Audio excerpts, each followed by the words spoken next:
And we're sticking with that story of the late president of Chad, Idriss Deby, whose death was announced yesterday. We are now joined by the young Smuts Professor of International Relations at the Wits University, Professor Gilbert Khadiagala, as we discuss the implications of the death of President Idriss Deby. Prof, good evening and welcome to the show.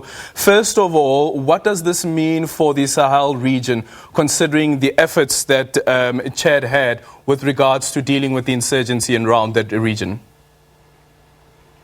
The Sahel region is one of the most destabilized regions in Africa. It has a lot of rebel movements, mostly extremist movements.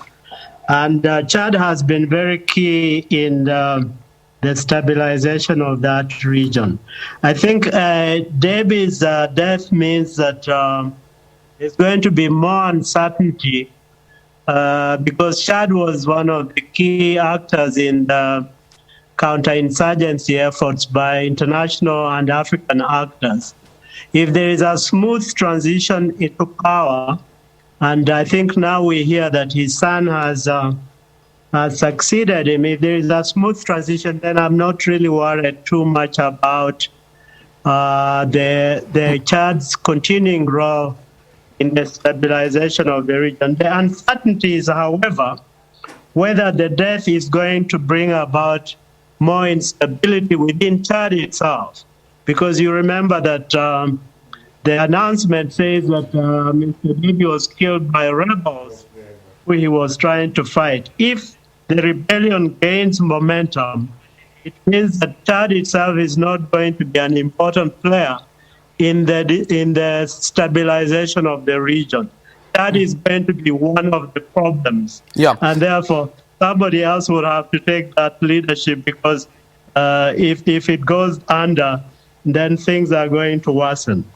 So if I understand you right, are you then saying that considering that Mahamat takes over, and if Mahamat then takes over, the natural expectation would be that there would be a continuation in the strategy and the strategic role that Chad play?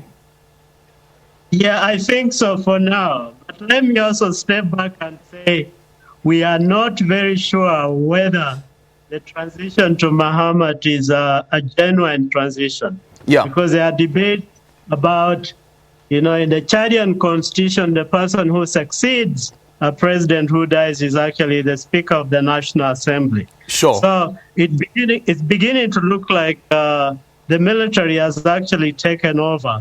And this is, to me, more and more destabilizing and more worrying for the region because Chad has been struggling to build a system of governance that is inclusive of all the Chadians. Yeah. And Mr. Deby was not doing that. He was actually selling himself as a regional leader in anti-terrorism. But at home, he was avoiding the basic governance issues that we associate with governments that are actually better governed. So I think the point I'm making is that let's wait and see whether that transition is going to be smooth. Let's wait and see whether that transition is legitimate. Yeah. Because if the Chadians are going to contest it, it means we are in more trouble. And I won't worry too much about the regional dimension. I think the war on terror, there are many other actors. You have structures such as the Lake Chad Basin Authority. There are institutions that are trying to play the role of stabilizing that region. So Chad is important, but yet, again, we need a Chad that is more confident, not a problem Chad. If there is a problem Chad, it can't actually lead in the region. Okay, Prof, unfortunately, I'm just going to ask you to just step a bit back from your screen. We keep on losing your visuals there. That looks much better. So then the question then becomes that looking at how the international community has responded to what has happened in Chad, the emphasis has rather been on the legacy of Deby instead of dealing with the issue around what some have now called, including the opposition, an unconstitutional transition. Yeah, you see, the international community is always fixated on so-called regional stabilization. And my point here is that this is not as important. There are other players that can play that role. But regional stabilization also done collectively. We can't leave it to a country like Chad to provide all the muscles for the leadership. So the big question the opposition is asking is, was Mr. Deby killed by the rebels? Why did the son take over immediately? It's constitutionally correct for the son to assume power after the president dies, because the constitution says different things. So are we seeing, therefore, a coup here? Or what does this transition mean? So the point is that the region is important, but Chad is just one of the players in regional stabilization. You have countries there that can take the lead. Yeah. And I don't think we need to be too much concerned. I think we need to be concerned about the stability of Chad itself as a player in the region. Yeah, and you're correct about the issue around the Constitution, because Article 81 of the Constitution is quite clear. The Supreme Court powers in case of a vacancy of the President of the Republic of any cause or a definite incapacity as declared by the Supreme Court, referred to by the government, and deciding with the absolute majority of its members the duties of the president. But what it speaks here about, the Constitution speaks about the declaration coming from the Supreme Court, but what we've seen here is that declaration coming from the Military Council. That's precisely the problem. We need to resolve the issue around the transition, and that issue has to be resolved constitutionally. I don't think we need the military at this point, particularly Mr. Deby's son. We don't need the military to be running the show, stopping over the process that is genuine and is credible, and that the Chadians can buy into it. Because these are specifically the kinds of issues that are going to inflame the rebellion.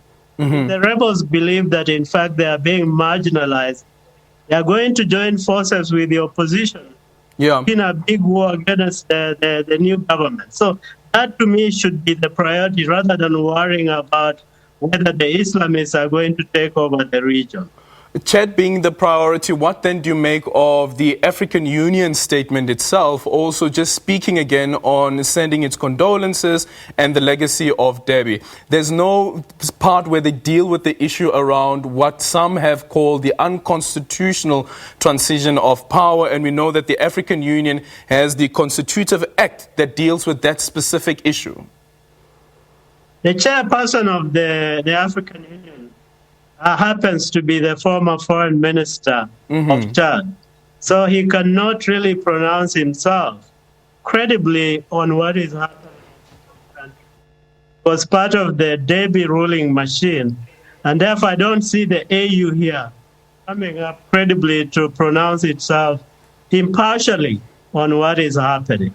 So what the international community should be saying is that we need an impartial investigation of the death of Mr. Deby before any transitional moves are made. And what the Constitution says about the transition should now be upheld before any moves are made. So the AU doesn't want to pronounce itself more clearly because they suspect that this is an unconstitutional change of government.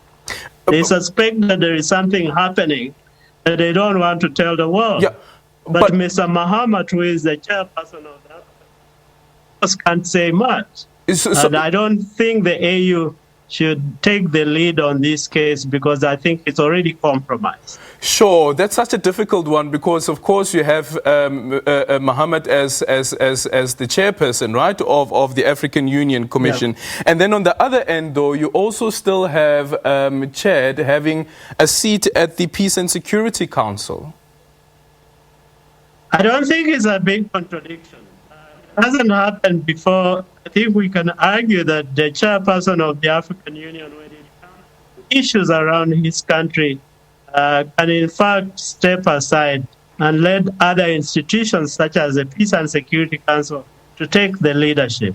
I don't think that is a problem. It's a new president, but I think it's doable. The Peace and Security Council now that is combined with the peace and political affairs. We have a Nigerian there who is the leader.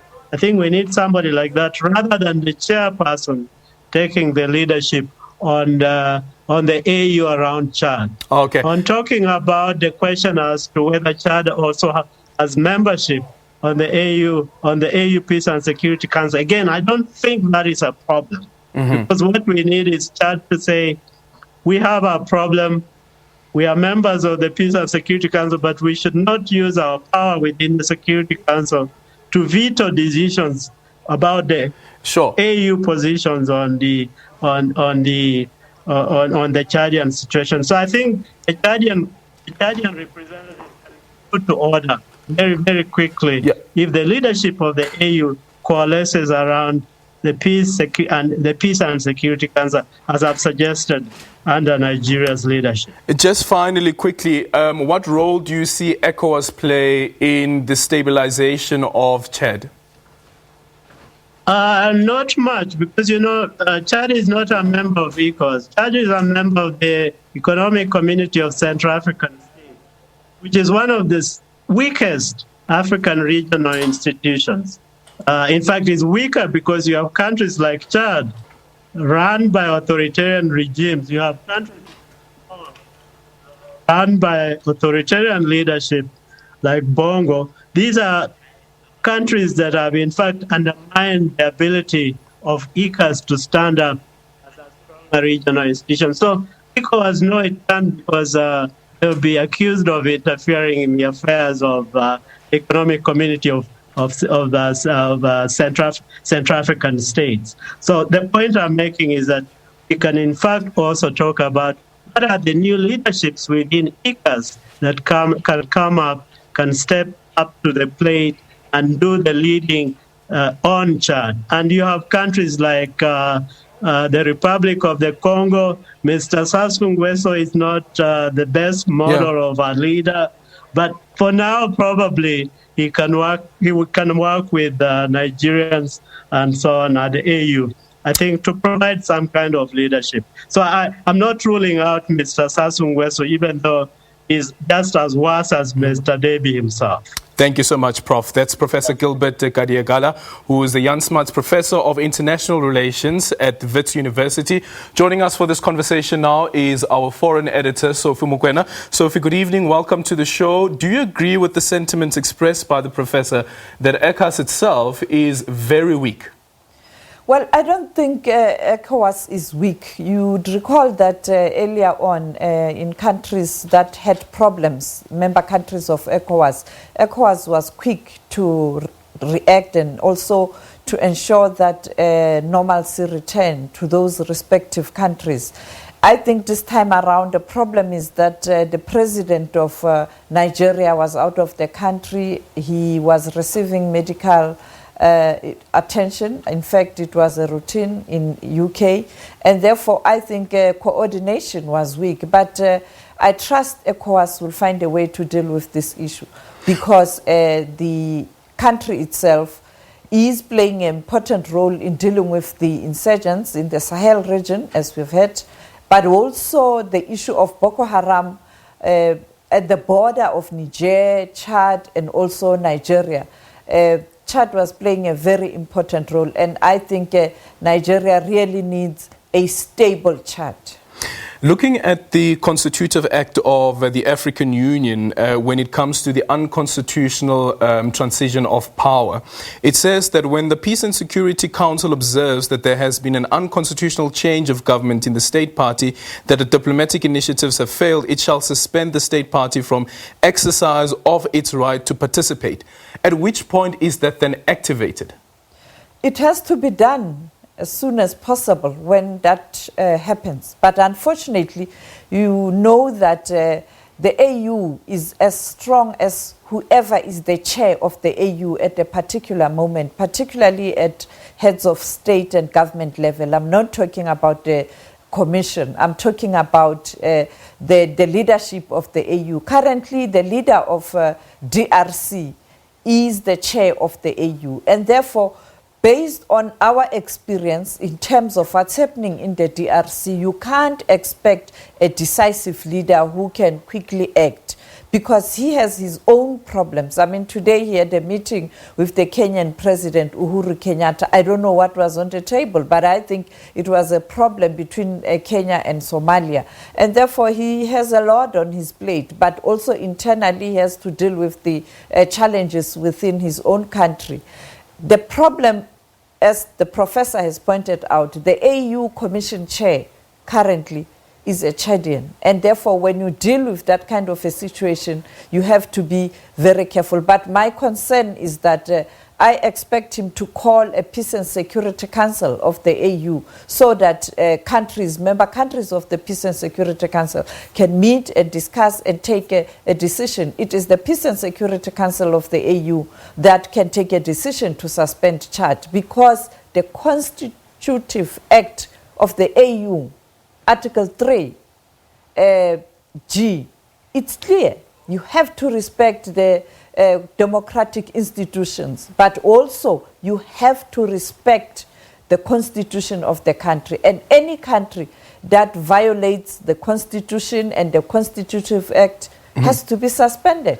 I came across an interesting stat a bit earlier on. It says that it's estimated that between 1961 and 1997, Africa experienced 78 unconstitutional changes of government. Do you see the continent going back there? It looks like we're regressing. In fact, we have regressed. When you look at a period between 2000 and up to perhaps 2009-8, there was relative peace, and leaders on the continent were able to address these issues.